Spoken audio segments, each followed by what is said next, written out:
জন্মস্থান। তখন নাম ছিল মিথিলা, সীতামায়ের বাবার বাড়ি। বর্তমানে সেই জায়গার নাম বিহারের দ্বারভাঙা। আপনারা যদি যেতে চান প্লেনেও যেতে পারেন, ট্রেনেও যেতে পারেন, বাসেও যেতে পারেন, গাড়িতেও যেতে পারেন।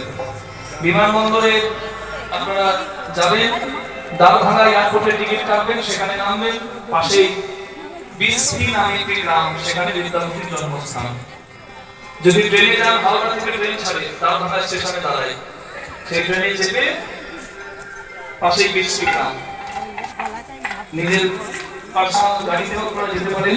এখান থেকে 600-700 কিলোমিটার দূরের পথ, দ্বারভাঙার কাছে বিসপি গ্রাম। আগে নাম ছিল মিথিলা, এখন সেই জায়গাটা বিহার। বিহারের দ্বারভাঙার বিসপি গ্রাম।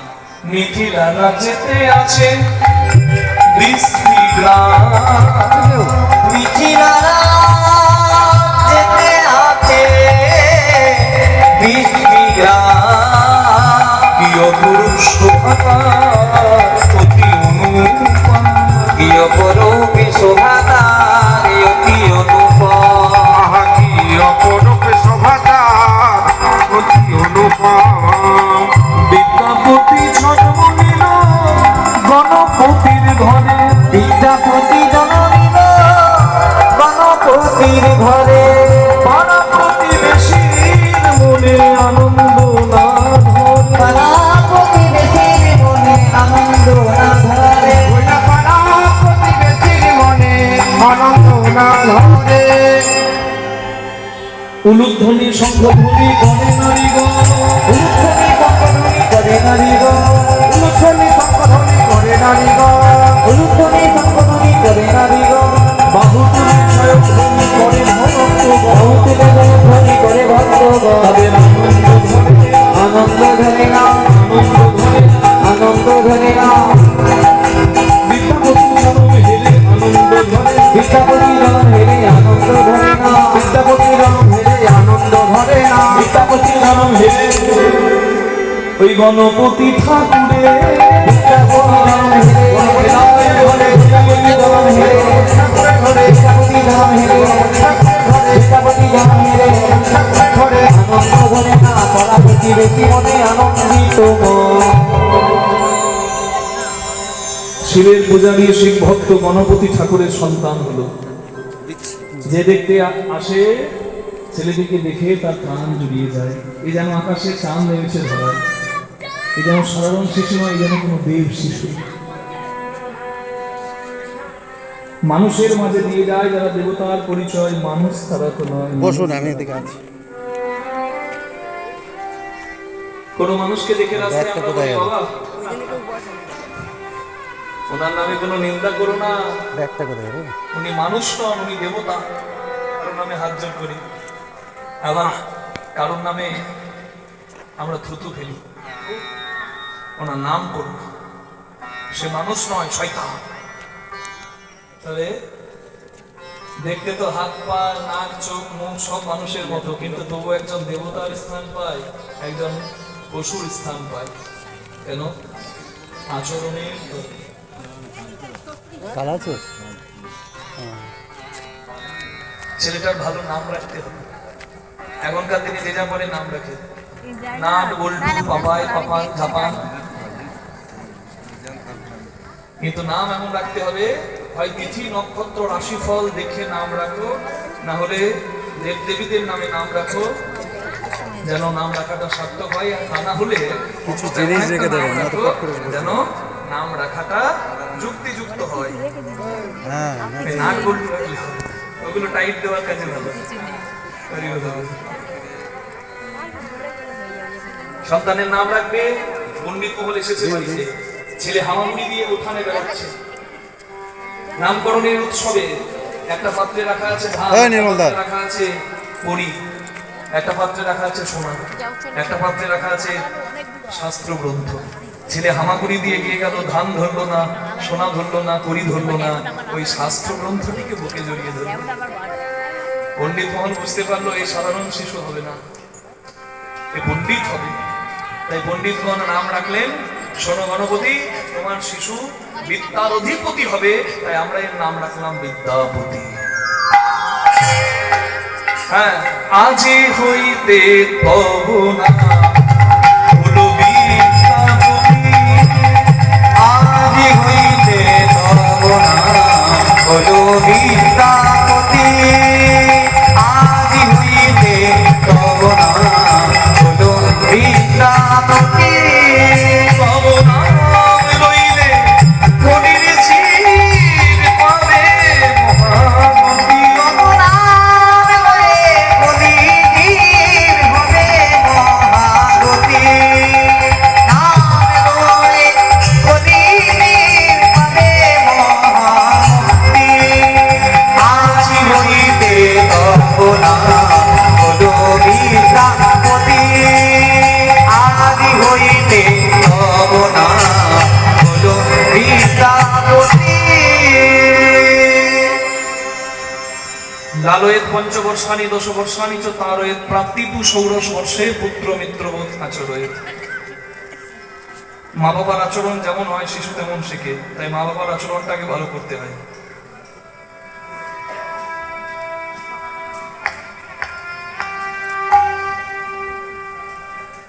কশ্যপ মুনি একাধিক বিবাহ করেছেন, তার একাধিক সন্তান আছে। লক্ষ্য করে দেখুন, কশ্যপ মুনির স্ত্রী দিতির পুত্র যারা দৈত্য তারা, যেমন হিরণাক্ষ হিরণ্যকশিপু। কশ্যপ মুনির স্ত্রী অদিতি মায়ের পুত্র যারা আদিত্য তারা, দেবতা তারা, যেমন ইন্দ্র বরুণ। কশ্যপ মুনির স্ত্রী বিনতা মায়ের পুত্র যারা পক্ষী তারা, যেমন গরুর মহারাজ বিষ্ণুর বাহন, গরুর মহারাজ সূর্যের রথের সারথি। কশ্যপ মুনির স্ত্রী কদ্রুর পুত্র যারা সর্প তারা, যেমন কালিয়নাগ আদি। পিতা একজন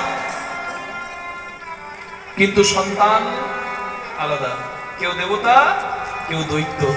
আমার প্রশ্ন এখানকার মাতৃমণ্ডলীর কাছে, বলুন এমনটা কেন? বাবা তো এক, উৎস বিন্দু তো এক, তাহলে কেউ দেবতা কেউ দৈত্য কেন? ঘুরে বল কেউ সর্প কেউ পক্ষী কেন? হয়েছে। মনে রাখবেন, মাটি যদি খাঁটি হয় ফসল ভালো হয়, মাটি যদি ভালো হয় সন্তান ভালো হয়। নিতাই গৌর হরি হরি। বাবা থাকে কতক্ষণ? মায়ের কাছেই তো শিশু থাকে বেশিক্ষণ, তাই মায়ের ভালো হওয়াটা ভীষণ জরুরি। হ্যাঁ মা, মায়ের কষ্ট দেখে তুই কম্বল নিয়ে আসিস, আরে এই পাড়ার দুঃখিনী মায়েরা তোর মা নয়। তুই যদি সব মায়ের দুঃখ দূর করতে পারিস, তবে আমি ওই কম্বল গায়ে দেবো। বিদ্যাসাগরের মা বিদ্যাসাগরকে শেখালো, বিদ্যাসাগর জগতের সত্যিকারের আদর্শ পুরুষ হলো। নিতাই গৌর হরি হরি। তো মায়ের কর্তব্য হরি বল। দিদি সময় নাই, অসময় নাই, পূর্ণিমা নাই, অমাবস্যা নাই, সকাল নাই, সন্ধ্যে নাই, কাম প্রবৃত্তি পূর্ণ করার বাসনায় স্বামীর সঙ্গে যখন তখন মিলিত হয়। তার সদ্ভাবনা নাই, তার সন্তান দৈত্য হবে নাকি দেবতা হবে? আর অদিতি মা একাদশী করে দ্বাদশীর দিনে প্রসাদ পায়, ভগবানের কাছে হরিভক্ত সন্তান চায়।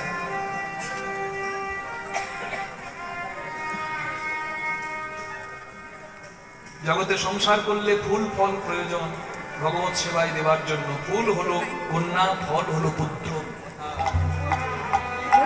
ভগবানের কাছে সৎ ইচ্ছা প্রকাশ করে স্বামীর অনুমতি নিয়ে স্বামীর সঙ্গে মিলিত হলো, সেই নারীর সন্তান দেবতা হবে না তো কি অসুর হবে? নিতাই গৌর হরি হরি বল। এই জন্য আচরণ খুব দরকার। বিহেভিয়ার ইজ ভেরি ইম্পর্টেন্ট, খুব দরকার। হ্যাঁ, to succeed in every field you have to be patient. সংযমী হওয়ার বড় প্রয়োজন। এক নারী সংযমী আর এক নারী ব্যভিচারী, তাহলে তাদের সন্তান একই করে হতে পারে। হরি বল। মাটি খাঁটি ফসল ভালো, মাটি খাঁটি সন্তান ভালো।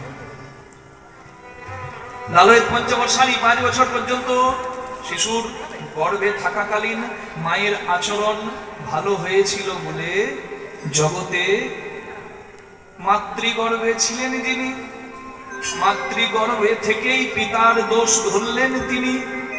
ক্ষুব্ধ হয়ে পিতা অভিশাপ দিল, 8 জায়গায় তোর বাঁক হবে। পিতার অভিশাপে অষ্টবক্র মুনি নামে তার জন্ম হলো।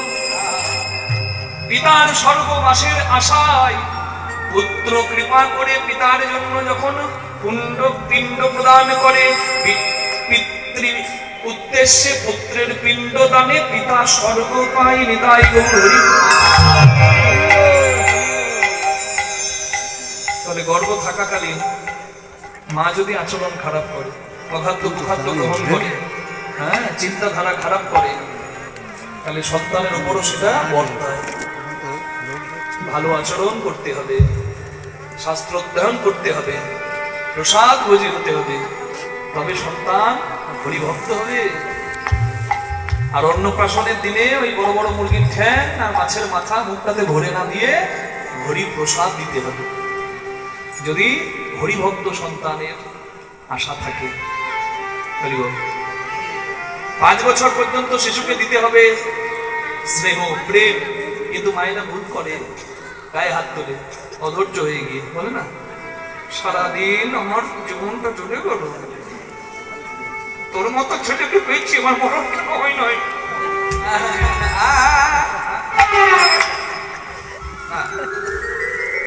গায়ে হাত তোলে, মুখে বলে শিশু নারায়ণ, আর সেই নারায়ণের এমন ধোলাই দেয়, এ কেমন নারায়ণ সেবা আমি বুঝি না ভাই। হ্যাঁ, শিশুকে 5 বছরের আগে গায়ে হাত দেওয়া যাবে না। 5 থেকে 15 এই বছরটা হলো দশবর্ষানি তার শাসনের সময়। এই খবরদার সে কথা একদম না বাবা, তোমাকে বলি না, মানে এইভাবে বলতে হবে।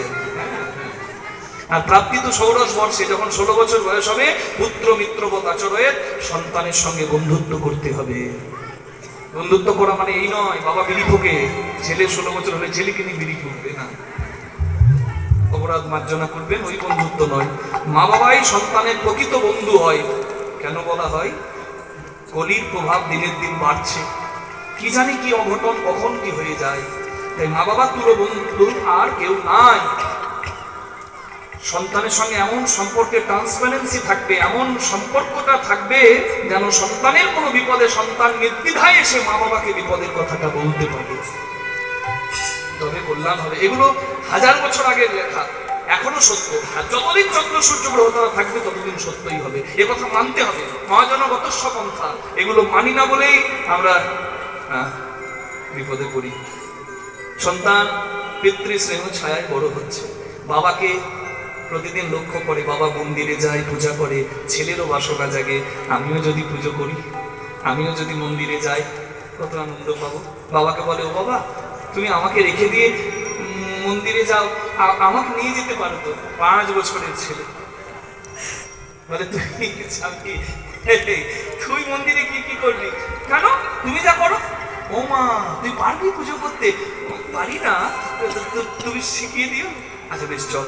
আনন্দিত মনে দোহে ছবি না তুই ক্ষণে, আনন্দিত মনে দোহে চলি না তুই ক্ষণে, আনন্দিত মনে দোহে চলি না তুই ক্ষণে, আইলা দুজনে শিব পূজার স্থানে, আইলা দুজনে শিব পূজার স্থানে, আইলা দুজনে শিব পূজার স্থানে, বলে জয় ভোলানাথ, জয় ভোলানাথ, জয় ভোলানাথ, জয় ভোলানাথ, জয় ভোলানাথ, জয় ভোলানাথ, জয় ভোলানাথ, তুমি জয়নাথের নাম, জয় ভোলানাথ, জয় ভোলানাথ, তুমি তো আমাদের নাম, কৃপাময় ভোলানাথ, তুমি তো আমাদের নাম, কৃপাময় ভোলানাথ, তুমি তো আমাদের নাম, কৃপাময় ভোলানাথ, তুমি তো আমাদের নাম, জয় ভোলানাথ, জয় ভোলানাথ, আইলেন দুজনে শিব পূজার স্থানে। এই ঠিক করে বল ওমা, যেখানে সেখানে যেমন ভাবে বসা যায় নাকি? হ্যাঁ, ওখানে চুপ করে বস, আমি মন্ত্র বলছি আর তুই শোন। না, ওকে কেন বোঝাচ্ছেন? আমি এখানকার কথা বলি না, ওইখানে বাবা বিদ্যাপতিকে বলছে, খোকা আসনে বস, আমি পুজো করছি আর তুই দেখ। না খুকি, তোমাকে বলি ध्याये नित्यं महेशं रजतगिरिनिभं चारुचन्द्रावतंसं रत्नाकल्पोचनं परशुमृगभराभीतिहस्तं प्रशन्यं पद्मासीनं समन्तत्सूत्रममरगणैरग्रकीर्तिवसानं विस्मादं विस्मबीजं निखिलभयहरं पञ्चवक्त्रं त्रिनेत्रम् আমার সঙ্গে বলবো ওম নমো শিবায় ওম নমো শিবায় ওম নমঃ শিবায় ওম নমঃ শিবায় নমঃ শিবায় ওম নমঃ শিবায় ওম নমো শিবায় ওম নমো শিবায় ওম নমঃ শিবায় ওম নমঃ শিবায় ওম নমো শিবায় ওম নমো শিবায় ওম নমঃ শিবায় ওম নমঃ শিবায় ध्याये नित्यं महेशं रजतगिरिनिभं चारुचन्द्रावतंसं रत्नाकल्पोचनं परशुमृगभराभीतिहस्तं प्रशन्यं पद्मासीनं समन्तत्स्तुतममरगणैरग्रकीर्तिवसानं विस्मादं विस्मबीजं निखिलभयहरं पञ्चवक्त्रं त्रिनेत्रम् ওম নমঃ শিবায় ওম নমঃ শিবায় ওম নমঃ শিবায় ওম নমঃ শিবায় ওম নমঃ শিবায় নমঃ শিবায় ওম নমঃ শিবায় ওম নমঃ শিবায় ওম নমঃ শিবায় কি ভালো লেগেছে? ভালো লেগেছে? কর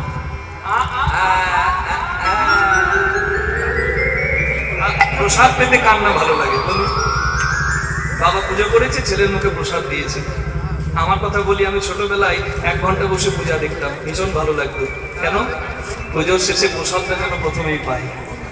একবার প্রসাদ পেয়ে তাড়াতাড়ি করে হাত দিয়ে আবার দাঁড়িয়ে যেতাম। পূজারি বলতো, এই ছোড়া, তুই এক্ষুনি প্রসাদ নিয়ে গেলি না, আবার কি? আমি বলি, আমার হয়েছে, আমার বাবারটা দাও, আমার মায়েরটা দাও, যত পাই তত আনন্দ। হ্যাঁ গো।